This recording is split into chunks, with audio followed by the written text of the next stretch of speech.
I have one thing to say to you, and it has already waited too long. Not until morning. Not until you have set down whatever is in your hands. Now, while my voice reaches you, because what I am about to say is already in motion, and you were meant to be standing here when it began. So, hear these words. I am tired of trying to speak to you. Do not flinch at that. It is not what you think it is. I do not grow weary the way a man grows weary. I do not run low. I do not need rest to keep holding the world in place. When I say I am tired, I mean what a father means after he has called his child's name 100 times across a crowded room, and the child has never once turned his head. That is the ache in it, not exhaustion, grief. I have been speaking to you far longer than you know. Not in thunder, not in fire on a hillside, in the hour when you woke for no reason and lay there with your eyes open in the dark, in the sentence a stranger said that landed harder than it should have in the road you almost took, and then without knowing why, did not take. You called those things chance. You called them mood. You called them nothing at all. They were me. I am not accusing you. Music. I know exactly why you missed them. You were busy surviving. A person leaning into a hard wind does not feel a hand on his shoulder. You have been leaning into that wind for a long time. But the wind is dropping, and you are about to feel the hand. Something is going to happen to you, and it will catch you off guard. I choose those words carefully because the world uses them to frighten people, and I do not frighten my own. What is coming is not disaster. It is disclosure. Something that has been sitting just under the surface of your life is going to rise where you can finally see it. And when it does, your breath will catch in your chest. Do not run when it does. Stand there. Look straight at it. You have been asking me for answers, and you assumed answers would arrive quietly. Sometimes, music, they do. But sometimes, the answer is a door pushed open, and the light coming through is too strong for a moment, and you have to stand in it until your eyes adjust. That is what is happening to you. Your eyes are adjusting. Let me tell you about a boy who could not tell my voice from a man's. His name was Samuel, and he slept in my house. He was young, and he served an old priest named Eli, and my word was rare in those days. There were not many visions. People had grown used to the quiet, the way you have grown used to it one night while Samuel was lying down. I called him Samuel, and he got up and ran to Eli and said, "Here I am. You called me." And the old man said, "I did not call you. Go back and lie down." So he did, and I called him again Samuel, and he got up again and ran again and said the same thing, and the old man said the same thing back. "I did not call you, my son. Lie down. 3 times, my child. 3 times I spoke, and 3 times he ran to the wrong voice, because he did not yet know mine." Understand that the boy was not rebellious. He was not ignoring me. He was obedient. He was quick. He came running every single time. He simply attributed my voice to the nearest familiar thing. That is what you have been doing. Every time I moved in your life, you handed the credit to something else. Good timing, a lucky break, a friend who happened to think of you, a bill that somehow got covered, a door that closed before you walked through it into something that would have cost you dearly. You have been running to the wrong voice with the right heart. And notice what I did. I did not stop calling, because he got it wrong twice. I did not decide he was not worth a music. 3rd attempt. I called again, and when the old priest finally understood what was happening, he told the boy what to say.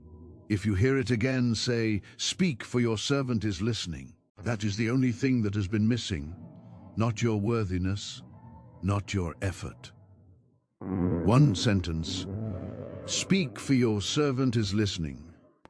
Say it in your own words. Say it in the language your heart actually uses when no one else is around. I am not asking for eloquence. I am asking for attention. Because here is the part of that story most people rush past. After Samuel finally answered, the very first thing I told him was hard. It was not comfort, music. It was a difficult word about a house that had gone wrong and a correction that was coming. And the boy lay there until morning, afraid to say it out loud. I am telling you this so you will not confuse my nearness with ease. When I finally get through to someone, the first thing I say is often the thing they have been avoiding. Not because I enjoy discomfort, because I refuse to build your future on top of something rotten. I would rather show you the crack in the wall now than let you keep decorating the room. So when the surprise comes, and it is coming, do not mistake honesty for punishment. They feel similar for about a minute. They are nothing alike. Punishment leaves you smaller. Awakening leaves you clearer. I have never once tried to make you smaller. You have carried a suspicion that I have been withholding from you, that there is some good thing sitting on a shelf just out of reach, and I am waiting for you to earn it, and you have not earned it yet. Set that down. It is not true, and it never was. I have not been withholding. I have been waiting for a moment when you would be still enough to receive without dropping it. That moment is now. Not a symbolic now. This one. The one you are standing inside of while my voice moves through you. Do not let it pass the way the others pass. Say amen out loud right now, if these words have found you where you actually live. Now let me tell you why you have been listening for the wrong sound.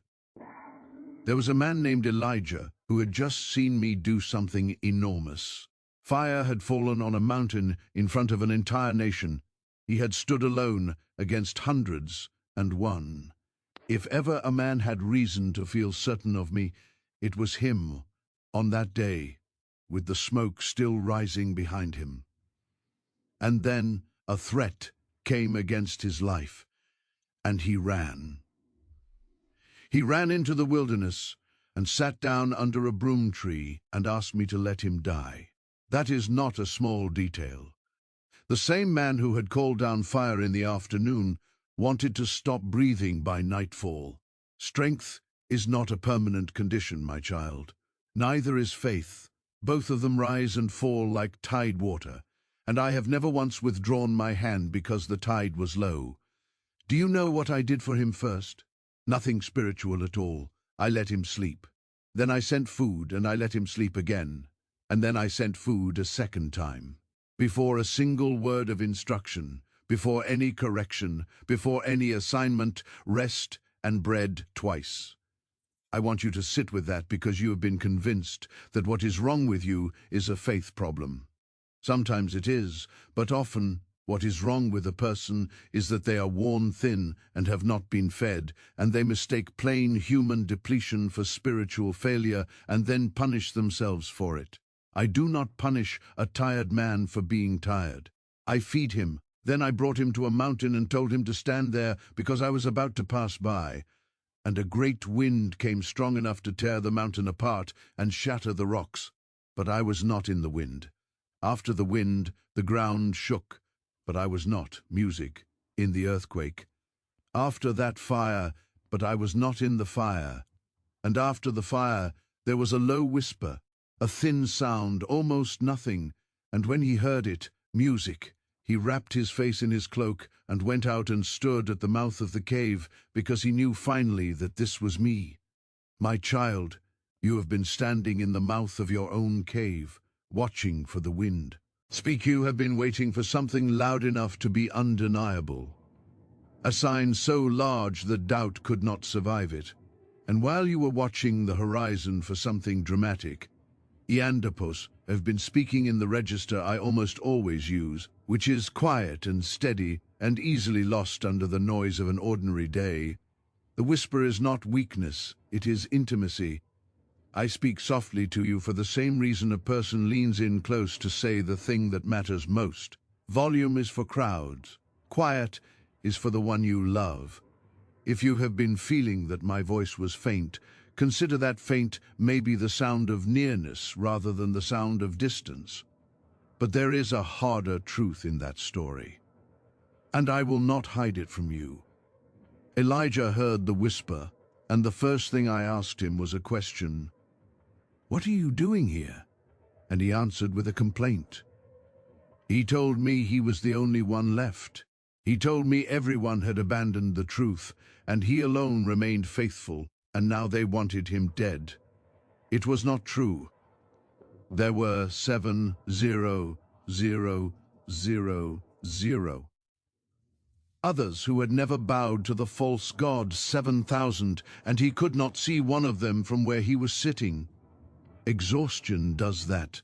It shrinks the world down to the size of your own suffering, and then tells you that what you can see is all there is.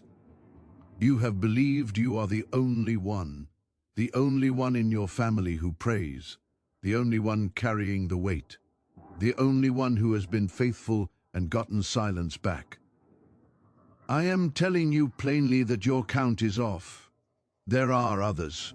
There are more of my people holding the same rope you are holding than you have any way of knowing from where you sit. And I did not scold him for getting it wrong. I corrected the number, gave him a task, and put a companion beside him for the road ahead. That is what I do with a wrong count. I correct it, and then I walk with you anyway.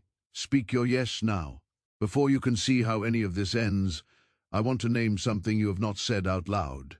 You have wondered whether the difficult stretch you have been in is evidence that I stopped paying music attention. You would never say it in those words. It comes out sideways, in a sigh, in a shrug, in the way you have quietly stopped asking me for certain things because you did not want to be disappointed again. I noticed when you stopped asking. That is the part you assumed I missed. You lowered your expectations of me so gradually that you did not notice yourself doing it. One prayer at a time, you narrowed what you believed I would do until you were asking me for endurance instead of deliverance. Just help me get through this. Just help me not fall apart. I will always give you endurance, but I want you to know that you shrank the request, not me. Ask me for the whole thing again. I know that feels dangerous. Hope has cost you something before, and you have decided that expecting less is a kind of protection. It is not protection. It is a slow surrender dressed up as wisdom, and you are far too alive for that. Here is something else you did not see. You have been protected in ways you will never fully know on this side of things. There were paths you did not take, and you thought that was indecision. There were people who drifted out of your life, and you thought that was loss. Some of it was me. Moving furniture in a dark room so you would not walk into the sharp corner. You have thanked me for a handful of things. You do not yet have the list of what you were spared. One day you will see it, and you will understand why some doors stayed shut no matter how hard you knocked. Not denial, redirection, a no that was protecting a yes you could not see yet. So stay with me now. I am not finished, and the part that is coming is the part I most want you to hear, because it deals directly with the thing you are afraid you have run out of time for. You have been counting years. I know you have. You do it late when the house is quiet. Speak, and the arithmetic is always cruel. You add up how long you have been waiting, and you compare it against how long you thought it would take. And the difference between those two numbers has become a wound you keep pressing on. Let me put a man in front of you who did that same arithmetic and came out the other side with fire still in him. His name, music, was Caleb. When he was 40 years old, I sent him into a land I had already promised to my people, along with 11 other men to go and look at it. 12 went in. 12 saw the same thing. High walls, fortified cities. men so large that the spies described themselves as insects by comparison. 10 came back and said, "Anquat, it cannot be done." "Anquat," Caleb came back and said, "Anquat, we are well able." Anquat, he was not lying about the giants. He saw them exactly as clearly as the other 10 did. The difference was not in his eyes. The difference was in what he measured the giants against. The 10 measured them against themselves. Caleb measured them against me. And here is what believing me cost him. It cost him 40 more years in the desert. Because the people listened to the 10 instead of the 2, an entire generation wandered until it died out in the sand. Caleb walked those years too. He kept a promise alive in his chest while burying the very people whose fear had delayed it. He did nothing wrong, and he waited anyway. Read that again. He did nothing wrong, and he waited anyway. So if you have been searching your own life for the sin that caused the delay, hunting for the moment you disqualified yourself, I want you to stop digging. Some waiting, music, is discipline. Some waiting is simply the cost of standing in a world where other people also have choices. Not every delay in your life is a verdict on your character. My child, I am asking you to place a portion of what you have, something of real weight, upon the altar of this work, as gold laid on the scales of this calling. Let it be a seed sown into deep water, an offering set on stone, not held back in fear. This is proof that your trust rests in my hand to provide, and that your heart no longer clings to lack. What you release in faith does not leave your life. It moves ahead of you into the harvest I am preparing. Now let me finish telling you about Caleb. Because the best part is the end. 45 years after I made him the promise, he stood in front of Joshua while the land was being divided up. He was 85 years old, and he did not ask for a quiet valley. He did not ask for the easy portion, the flat ground, the plot with no trouble on it. He said, "Unquote, give me this mountain." Unquote. He asked for the high country, the one with the fortified cities, the one where the giants that had terrified 10 grown men 4 decades earlier were still living. He wanted the hardest piece of ground in the inheritance. And he wanted it at 85, and he said something I want written across your chest. He said, "Anquat, I am as strong today as I was the day I was sent out. As my strength was then, so is my strength now." Anquat, that was not bravado, it was accounting. He had watched me sustain him through 45 years of sand and disappointment and other menandropos, cowardice, and he had drawn the only reasonable conclusion. If the one who made the promise has not weakened, then the promise has not weakened, and neither have I. There is no music expiration on what I have spoken over you. You have quietly assumed there is. You have assumed that promises come with a window, and if the window closes, the promise turns to dust, and I move on to someone younger, someone earlier, someone who did not waste as much of the road as you feel you have wasted. That is not how I work. I am not bound by the calendar. I made the calendar. The years did not disqualify Caleb. They qualified him. Not because suffering is noble on its own, but because he came out the other side, knowing exactly what I was worth. And a man who knows that is dangerous to every giant in the country. Speak. Speak. He want to say something about the mountain he chose. He could have asked for less. Nobody would have blamed him. At 85, with the promise finally in reach, the sensible thing is to take the safe portion and rest. Instead, music. He pointed at the hardest thing on the map and said, "End quote, that one." End quote, because he had learned something in the desert that easy men never learn. Nothing I give you is separate from me. If the mountain has giants on it, then the mountain requires my presence. So give me the mountain. Do you understand what he was really asking for? He was not asking for real estate. He was asking to stay in the place where he needed me. Some of what you are praying for right now would put distance between us, and you have not considered that. You are asking for the smooth road. I am considering whether the smooth road would end with you no longer speaking to me by winter. I am not withholding out of stinginess. I am weighing what a thing will cost your soul.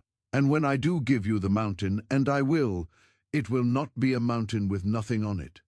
There will be something living up there that has to be faced. That is not a flaw in the gift. That is the gift keeping you close to the giver. So hear me clearly about your own count. You are not too late. You are not too old. You are not too far behind whatever pace you imagined for yourself when you were young enough to imagine pace. If I can keep a promise burning inside one man through 45 years of desert wind and never let it go cold, I can keep yours. Ask me for the mountain, not the valley, not the settlement, not the smaller life you have been rehearsing yourself into accepting, because it seems safer to want less. Ask me for the mountain, and mean it.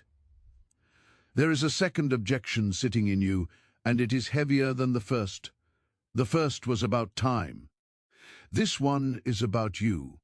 Even if you accept that the years have not disqualified you, there is a part of your history that you believe has.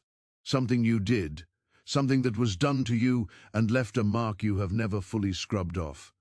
Something you have decided is the reason I would be within my rights to pass you over. You have never said it plainly, even to yourself.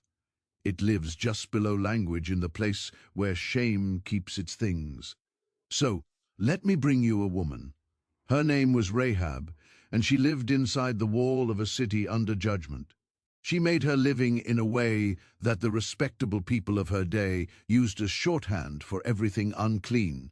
If you had asked anyone in Jericho to name the last person heaven would use, music, they would have pointed at her house. 2 men came into that city to look at the land before my people took it. They needed somewhere to hide, and of every roof in Jericho, they ended up under hers.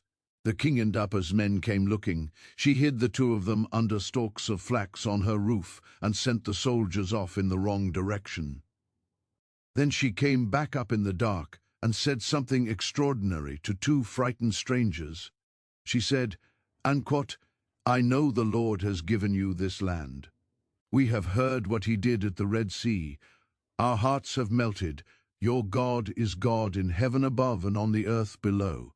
Understand what that is. That is not a woman making a deal. That is a confession of faith spoken in the middle of a doomed city by someone with no religious standing whatsoever, based on nothing but reports. She had heard secondhand about what I had already done for people she had never met. She believed a rumor of my goodness more firmly than most people believe what they see with their own eyes. The men gave her a sign. "Anquot, tie a scarlet cord in your window, Anquot," they said. "Anquot, when we come back, everyone gathered inside this house will be spared." Anquot. Just a music cord, a piece of dyed rope hanging in an opening in a wall. There was nothing powerful in the fabric itself.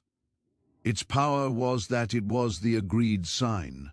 And she tied it, and she left it there, and she waited. Speak. Spino, think about what that waiting was like. She did not know the day. She did not know the hour she had to live an ordinary life inside a city that was going to fall. With a red cord hanging in her window that meant nothing, music, to anyone but her, while neighbors walked past and saw only decoration. That is what your faith looks like right now, my child. To everyone around you, it is a piece of cloth. To me, it is a covenant. You have been holding on to something you